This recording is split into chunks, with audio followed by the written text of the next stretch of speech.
Hi guys, this is Mark Magnifico Magsayo. You are watching Channel Manoy.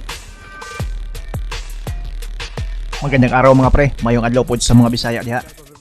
Matapos ang matagumpay na pagdepensa sa titulong WBO World Light Flyweight title mula sa 5 sunod-sunod na laban, ay muling mapapasabak naman sa matinding bakbakan ang Pinoy champion na si Donnie Nietes alias Ahas.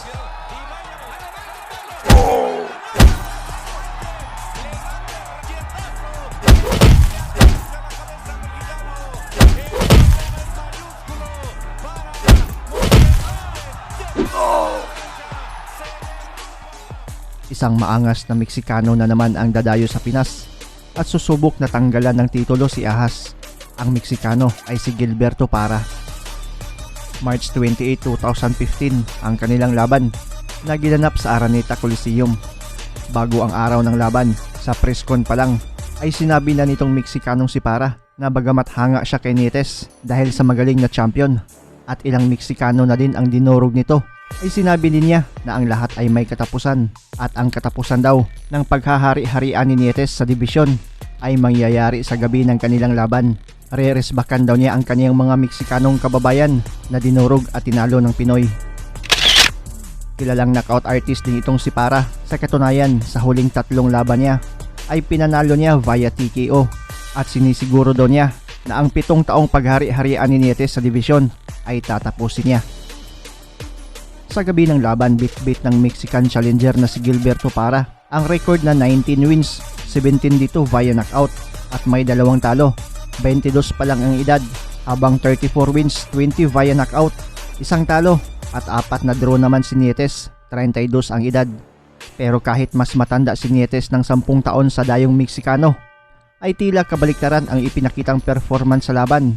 Mas mabilis at agresibo si Nietes at ang sinabing kahambugan nitong Meksikano na tatapusin daw niya ang paghari-harian ni Nietes ay tila kabaliktaran, umuwing duguan at talunan.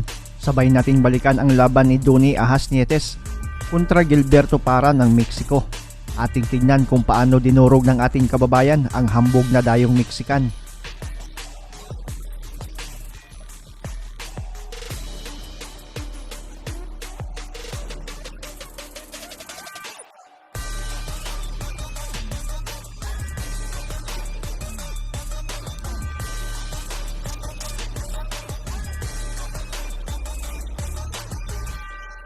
Sa mga unang rounds pa lang, nagkakainitan na agad. Maaksyong suntukan agad ang ipinamalas. Makikitang mas agresibo ang champion habang nag-aabang naman ng magandang counterpunch ang Meksikano.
Umpisa ng round 4, isang malutong na jab agad ang tumama sa mukha ni Parra.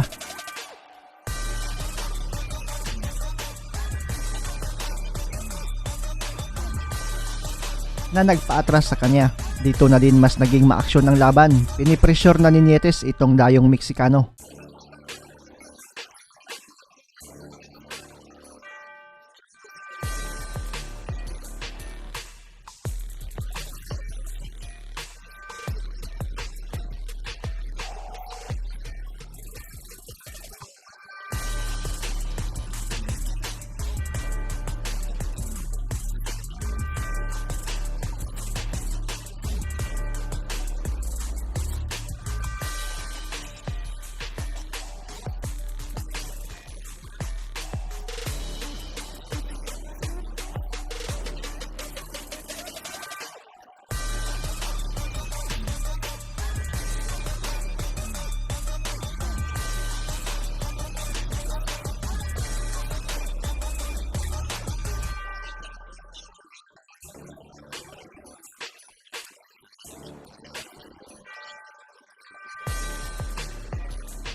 Round 8 tuloy ang laban, mas agresibo pa din si Nietes at mas nagbabato ng suntok habang ang hambog na si Para naman ay tila nawala ang pagiging maangas. Madalas lang itong umaatras.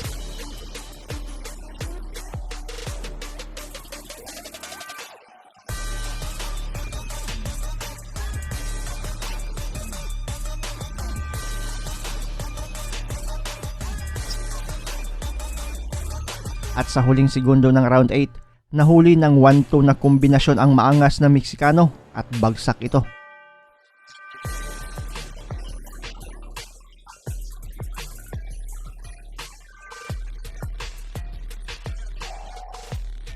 Bumangon pa sa bilang pero wala nang ibang ginawa sa natitirang segundo kundi ang tumakbo na lang.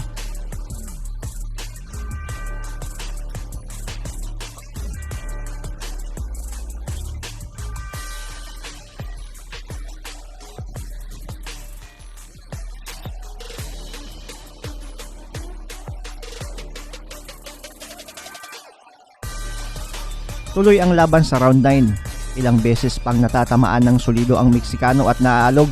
Duguan na din. Tumatakbo na lang ito sa laban.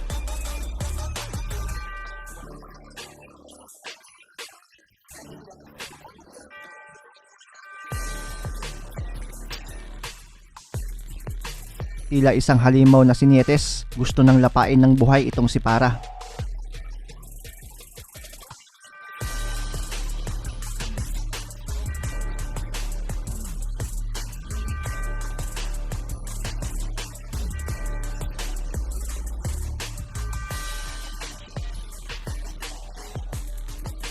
At bago pa man mag-umpisa ang round 10 ay pinahinto na ng doktor ang laban dahil sa sugat na natamo ni Para.